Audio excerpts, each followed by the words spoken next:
go. I got the OE top hat on. I'm using the OE nuts, the nuts that came with the Ohlins and also the Porsche. I went and used the OE factory bolts because they have a much broader shoulder to distribute the load better. This is the OE top hat, or excuse me, bumper, upper bumper, and luckily it's army proof. This one came with the, or soldier proof, this one came with a beveled. You can see how thin it is here up top versus how thick it is down here. It'll sit in there nicely on an angle slash camber.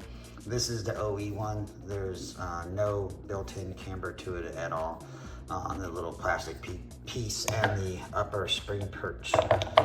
So with this guy, this one was only 2 millimeters of preload. Yeah, I'm destroyed. So 198 on the spring, and the ride height, excuse me, the spring load preload on these guys do the ride height. This one is set at 105 millimeters, so that's pretty balls on. And we're gonna slide it in, the knuckle. I don't wanna show you the knuckle because I tell you, I had to literally destroy the shop getting that out. If you watch my lowering spring video, you'll know how to pull it all out. There is no cheating. There is no getting around it. I tried to be crafty and not pull the drive shaft and all the leakages. But there's no getting around that. So the left side will go much better. With that, we'll get this guy in there. Getting the old one out was an absolute nightmare. A lot of hammering, a lot of banging. I'm not happy with it. So much so that I had to put some slow jams on. Had to shelve the Disturbed radio and put on some Nora Jones because I was losing my mind. With that, we'll get this guy in there and show you what it looks like. I'm on the left side now. I got the right side all back together. And so it's getting long in the day. My blood sugar is dropping a little bit and I'm going a little too fast maybe. But I wanted to share an important safety tip. And this one could be deadly, right?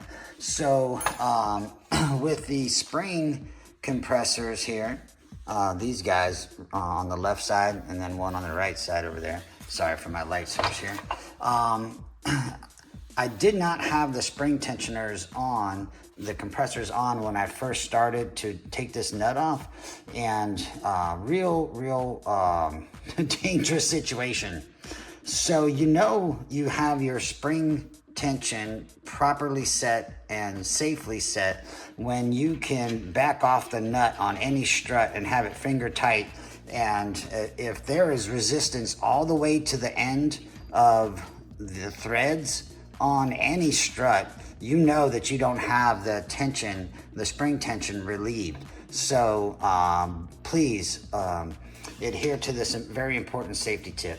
I started to take this nut off, and I felt resistance, and I knew that was not right. So I put the spring tensioners on, and now I think we're safely ready to disassemble the strut. So, important safety tip from your Uncle Lair.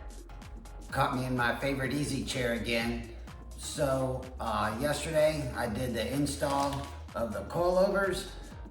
So the fronts went on just like doing the spring sets. The fronts are very, very easy to do and almost misleading to the rears. And in the famous words of Bobby Boucher's mama, the rears are the devil. The rears really are. There's no getting around. I tried to do a shortcut just for giggles, and it only led to delays in getting it all out on the right side. On the left side, I did not mess around, just like the spring video that I did, and the lessons that I learned, which I should have just went ahead and bit the bullet and removed the entire hub assembly from the get-go. But for some crazy reason, you know, fool me once, shame on me. Fool me twice, shame on the stinking job. So yeah, there's no getting around that. So these are the KW PASM cancellation kit, excuse me, and it comes with a nice little manual, mostly in German, but great pictures and suggestions on where to put it. Got these little sticky pads, double-sided sticky pads with some zip ties. Quick war story reminds me of when I was an engine mechanic back in the Army, and Allison engine at the time, Rolls-Royce, showed up with an engine in a can with an accumulator and with a note attached, a handwritten note attached to the accumulator that said, install it between here and there, with no instructions. So I grabbed a hydraulics guy, bent up some pneumatic hard lines, and we installed it where we thought was the best place to go. So I'll use that same methodology here. Again, the install up front went without incident, if you will. The rears, getting old struts out of the rear hubs, I did not film it, but I had to use a large persuasion hammer to hammer those things out of there. I don't have a press. Maybe if I'd have turned it upside down and put it in a press, that'd have been a much more gentle approach, or the correct approach. But I don't have one, and the hammer was the technique. I did buy a little spreader tool for that job, but however, the way that the pinch bolts come in, there's no sharp edges for that spreader tool that I bought to get in there and spread. So if you want to do that job, know that you're going to have to spread those open or beat it to death like I did to get those out. On a personal note, some of you from previous videos might see my workout equipment now in the garage. So it's taken up a little garage space. I got kicked to the curb and lost my in-home spare bedroom workout room. So now I have to work out here in the garage, which is not entirely a bad thing. I get to look at my car and dream about the next modifications and how I'm gonna do it. So it's not a total loss. So I get to spend more time with my car out here in the garage. Again, this is a big brake kit, 6-piston caliper on the 355 rotor, and I'm interested to try this out.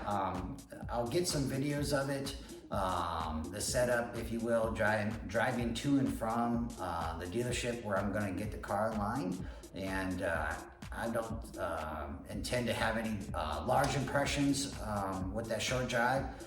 We do have a track day coming up fast, which is why I decided to get these done. So with that, I'm going to get the KW cancellation kit installed. I'll take some pictures of those to show you where I chose, and also we'll get the wheels on and check out how low this guy really is. In the immortal words of Sheriff Buford T. Justice, his son, "Daddy, I'm scared." So we'll see how this goes, see how low it actually sets. So one thing that I did find on the installation process is that the supplied KW cancellation kit connector has this little red packing or O-ring that goes in this little groove right here where my thumbnail is. So that would not fit into this receiver here. Oh, excuse me, this receiver. So I had to remove that little packing. If I get any codes or any moisture in there to throw a code, I'll know what it is, and maybe a piece of electrical tape will go ghetto fabulous on it. But I could not get it to seat all the way down with this little tab right here onto the notch on the connector there that I'm trying to show you.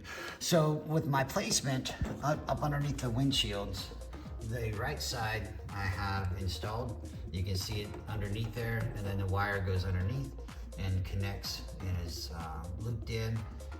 Got 2 zip ties holding it in, and I'll tell you, the supplied little sticky pads really do well. So I found 2 little recesses underneath the rain shield here, and these 2 little yellow pieces did not appear to be forming any functional purpose with me not having the cover here. So I decided that these will be removed, and they just clip in. Get this out of the way. They clip into a little bracket. Oops, sorry, Blair Witch Project.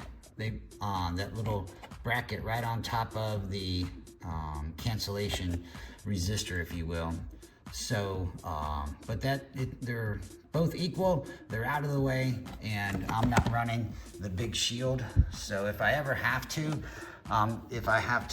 use the yellow pieces again, I'll just cut these little fins off here at the bottom, just grind them off flush, stick it back in there, and they were sitting in there in this orientation. So if that big shield goes into there, I'll still be able to use that. This is just extra sugar, this little fin down here at the bottom.